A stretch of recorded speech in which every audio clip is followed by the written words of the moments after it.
மகாத்மா காந்தியின் மன வலிமை என்பதை விட மன ஒருமை, மனதை ஒருமைப்படுத்துறது, கான்சன்ட்ரேஷன். இன்றைக்கு மாணவர்களுக்கோ மற்றவர்களுக்கோ இல்லாமல் போவது அந்த கான்சன்ட்ரேஷன் தான். ஒரே விஷயத்தில் தன் மனதை லயிக்க வைத்து விட்டால், ஆழமாக ஈடுபட வைத்து விட்டால் மற்றவை தோன்றாது. நான் செய்கிற செயலிலே நான் முழு ஈடுபாட்டை செலுத்தினால் சுற்றி என்ன நடக்கிறது என்பது எனக்கு தெரியாது. என் மனம் முழுமையாக அதில் ஈடுபட்டிருக்கிற போது சுற்றி இருக்கிற எதுவுமே தெரியாது. மகாத்மா காந்திக்கு ஒரு கையிலே ஒரு சின்ன புண், காயம், அதை அறுவை சிகிச்சை செய்ய வேண்டும். அறுவை சிகிச்சை செய்வதானால் வலி இருக்கும். அந்த வலி தெரியாமல் இருப்பதற்காக ஒரு ஊசி போடுவார்கள், ஏறத்தாழ மயக்க ஊசி போல். அந்த லோக்கல் இன்ஜெக்ஷன் அந்த இடத்த மரத்து போய்விடும். அந்த இடம் மரத்து போய்விட்டால் உணர்வு இருக்காது, வலி இருக்காது. அந்த ஊசியை போட வேண்டும் என்று மருத்துவர் சொல்லுகிறார்கள். மகாத்மா காந்தி மறுக்கிறார். அந்த ஊசி போட வேண்டாம், நீ கத்தியை வைத்து சர்ஜரி பண்ணு என்றார்.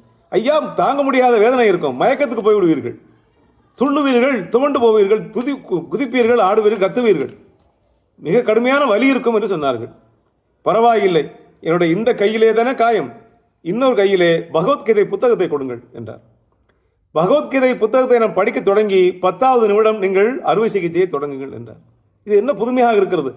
பகவத்கீதையை வாங்கினார், படிக்க தொடங்கினார், 10 நிமிடத்திலே அறுவை சிகிச்சை தொடங்கியது, தொடர்ந்தது, வெற்றிகரமாக முடிந்தது.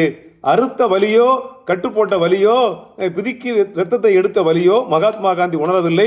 ஏனென்றால் அவர் மனம் முழுமையாக பகவத்கீதையிலே ஈடுபட்டிருந்தது. அதில் இன்வால்மெண்ட், டோட்டல் இன்வால்மெண்ட்டும் பகவத்கீதையை படிக்கிற இருப்பதாலே உடல் இதை உணரவில்லை என்றால் ஒத்துக்கொள்ள முடிகிறதா? இதுதான் நம்முடைய ஒருமை. மனம் எங்கே ஒன்றுபட்டு நிற்கிறதோ அது மற்றதையெல்லாம் மறக்கும் என்பதற்கு, இந்த கான்சன்ட்ரேஷன் ஆஃப் மைண்ட் என்பதற்கு இதை விட மிகச்சிறந்த எடுத்துக்காட்டு எதுவுமே இல்லை.